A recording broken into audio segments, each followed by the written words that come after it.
And hello and welcome. My name is Martin, and this is Game 1306, Design and Creation of Games, and we will be using the Unreal Engine. I will be using Unreal 2.3 in this case, since most of us in the classroom have 4.23. We do have available, and the newest version is at this time 2.24.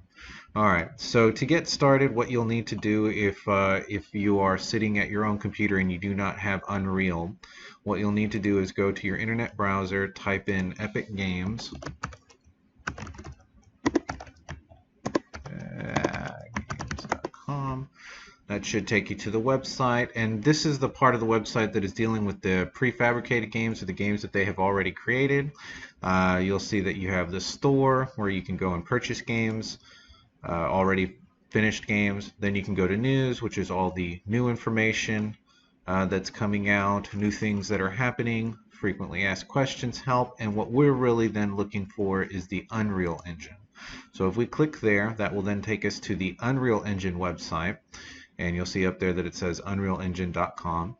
And over here you'll have the word account. I have already set up an account, so I don't need to set up another one, but you can set up an account as a personal account as a seller. Maybe you end up making assets or materials or things that people might want, and then obviously you can sign out, and then here you will have a download button. That download button will start downloading the Epic Games launcher, so that's going to be this. Once you have this downloaded, what you'll need to do is double click on it, and from there we'll see that you have the Unreal Engine. So though again, this is going to be information about what's going on with the engine, new things that are coming up, whatever it may be. You do have a Learn, which are there are Unreal online learning tutorials. So if you had a question about something and maybe I didn't explain it well enough, or maybe we didn't have enough time in class to cover it, you can go there and see. You can use this as a resource. There's also a wiki community, which is people that are interested in making games or designing stuff with Unreal, and you know, other people that this might turn out to be jobs. This might turn out to be asking better questions and maybe getting responses, as opposed to where the tutorials you cannot. So from there you do have the marketplace. So if we click there, this is where you can go and get new items. So we can look, we can scroll down and we can see what's free for the month, and you can see that I've already gotten quite a few of those. Things that are on discount, and basically different types of kits that will be anything from, and if we go to browse, we can actually see the different asset types. So we can see 2D assets, animations, and I don't have to read all of those, but you can see the different types of kits or different types of assets that you can download. From there you do have industries, so there are different types of industries. So if you're in the automotive industry, maybe there's things here that is about cars, there's training and simulation, architecture, and then of course film.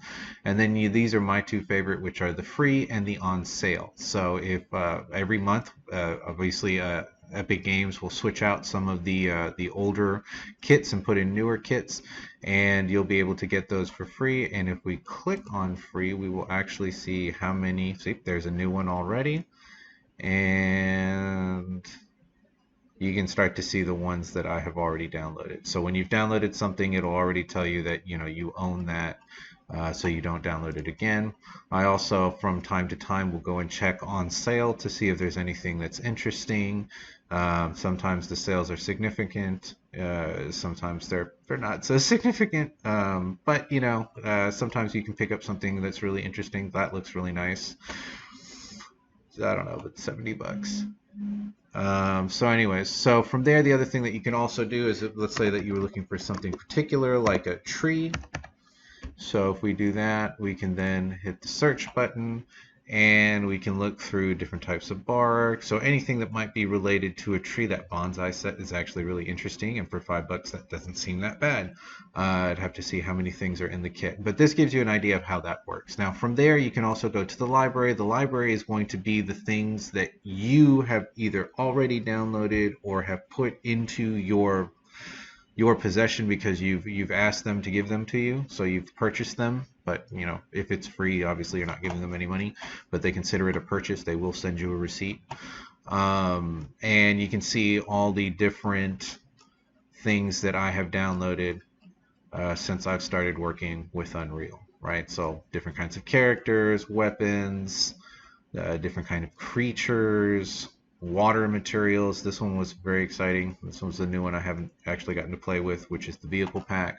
And then from there you also have the launch Unreal Engine. So if you have not downloaded, what you would have to do is look here under engine versions. If you hit plus, it should open up a list of them, and then you'll be able to download whatever version of the software that you want. And the nice thing about this, and with actually most of these plugins, is once they are actually on your computer, so let me show you one that might actually already be in. So like this one down here, the water materials. I know that I'm using this in a project that is on this computer. And once I click add to project, that would then ask me which one of the projects that I want to add this to. And I would pick the project that I want. And then once I don't want that on my computer anymore, like let's say I finished with the project, or maybe I downloaded it by accident, it's taking up a lot of space on my computer, I can remove it from the local content, which is here. And it'll take it off of my computer and put it back onto the web, right? So back into your account.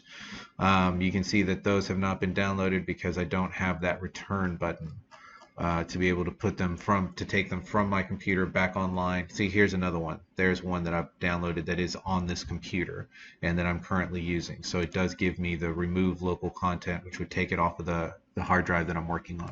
Okay, so that gives you a pretty good understanding of what we need to do. So Unreal Engine, more learning. This is where you come to find stuff so that you can download it and have new stuff. That actually looks really cool. Appearance and dissolve for 13 bucks. Anyways, I can't get distracted. We have to finish the video, right? So let's, and then the library, which is the stuff that you have either already purchased or downloaded for free. And there's your whole list. There's my projects and the different versions of the software that I have. Now, once you've done that and you've downloaded the Unreal Engine and it's on your computer, hopefully it has created a shortcut on your desktop. If not, this is going to be located on the go into your PC, go into the C drive, go into program files, go to Epic Games. They're the two versions that I have downloaded. So I'm going to go into 4.23, then I'm going to go into Engine, then I'm going to go into binaries, and there is the Windows 64. And then what I like to do is up here at the top is click Type, and that puts all the applications up at the top, and the one that I am looking for is the UE4 editor. Okay, so the Unreal Engine 4 editor, and what you can do now is right click and say create shortcut. There it is, sorry. Create shortcut, and once you do that, I'm not going to do it since I already have one, but it'll ask you, do you want to leave it on the desktop? Do you want it in here? Sometimes it throws it into this folder. Sometimes you have to go hunting for it. If you have to go hunting for it, go by date modified, so then that way you can see the last thing that you did, and it should be at the top or at the bottom when you do that. Once you've got your shortcut, then we're ready to go ahead and start. We should be able to launch Unreal, and we'll go into the next tutorial. So next tutorial, we'll open up a first-person shooter area, and we'll start modifying the area to accommodate the things that we will need for Project 1. Okay, so you guys have a wonderful day, and we'll talk to you soon.